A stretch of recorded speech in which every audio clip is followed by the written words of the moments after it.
dari P10 yang beranggotakan saya sendiri, Tri Wulandari dengan NPM 211080182. Dan saya Vinda Ristiani dengan NPM 211080091.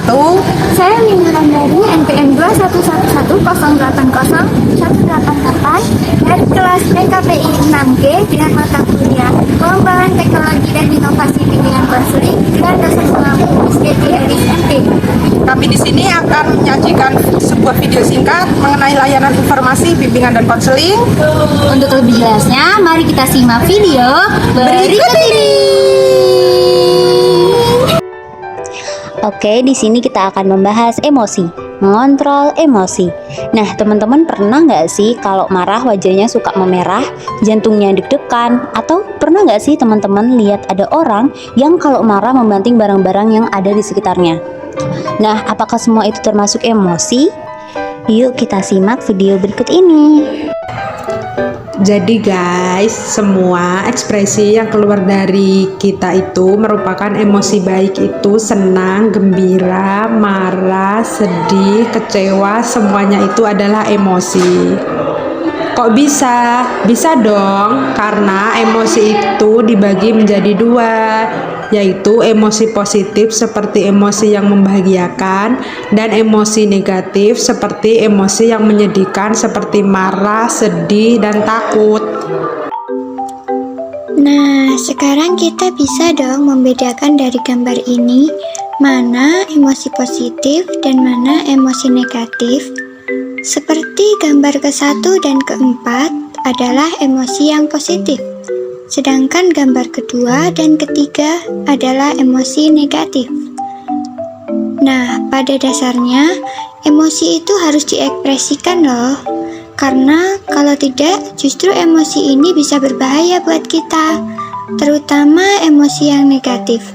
Kalau kita memendam emosi akan berdampak banget nih untuk kesehatan kita.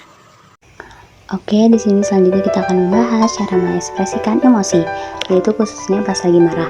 Yang pertama yaitu dengan menggambar atau melukis. Yang kedua dengan berolahraga. Yang ketiga dengan berjoget bebas. Dan yang terakhir yaitu bernyanyi lagu yang pas sesuai dengan perasaan kalian. Selanjutnya itu ada cara mengekspresikan emosi khususnya pas lagi sedih. Yang pertama yaitu makan makanan yang enak. Yang kedua menulis atau mengetik yang dirasakan. Yang ketiga yaitu menonton yang lucu-lucu. Yang keempat yaitu dengan mengekspresikannya dengan tidur saja. Dan yang terakhir curhat ke telinga terbaik. Selain kita dapat mengekspresikan emosi dengan berbagai cara, sebenarnya marah itu boleh, asalkan tidak yang pertama dilampiaskan pada orang lain yang tidak bersalah atau bersangkutan. Yang kedua yaitu dilakukan di situasi, kondisi, dan tempat yang tidak tepat. Yang ketiga diluapkan tanpa paham tingkat kemarahan sendiri. Yang keempat dipendam sampai akhirnya dia meledak pada waktunya. Yang keempat dilepaskan untuk mendapatkan perhatian seseorang. Dan yang terakhir disalurkan lewat kekerasan atau merusak barang. Mengapa harus mengendalikan emosi?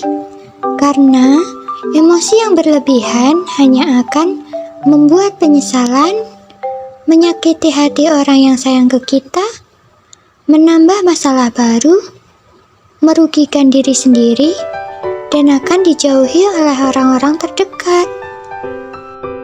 Bagaimana cara mengontrol emosi?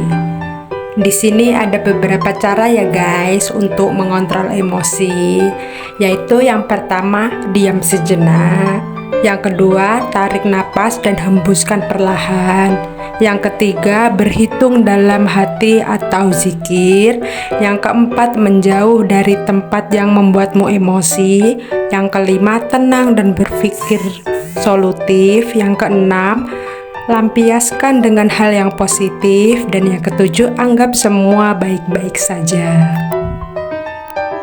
Dampak memendam emosi. Yang pertama, memicu kecemasan klinis. Yang kedua, tidak mampu berpikir jernih. Yang ketiga, merusak relasi. Yang keempat, otot-otot sering menegang, terutama sekitar leher dan pundak. Yang kelima, memicu penyakit jantung. Yang keenam, kesulitan berempati atau pengertian pada orang lain. Yang ketujuh, sering lupa. Yang kedelapan, dijauhi oleh orang-orang sekitar. Yang kesembilan, produktivitas menurun. Yang kesepuluh, menaikkan tekanan darah. Dan ke-11, stres meningkat menuju burnout. Nah, dari materi sebelumnya yang sudah dijelaskan, lalu apa sih yang akan kamu lakukan ketika kamu itu sedang sedih atau marah? Kemudian ketika kamu sedang bahagia? Untuk jawabannya, jangan lupa komen di kolom komentar ya. And see you. Itulah tadi video singkat yang dapat kelompok kami sajikan. Kurang lebihnya kami mohon maaf. Kami akhiri. Wassalamualaikum warahmatullahi wabarakatuh.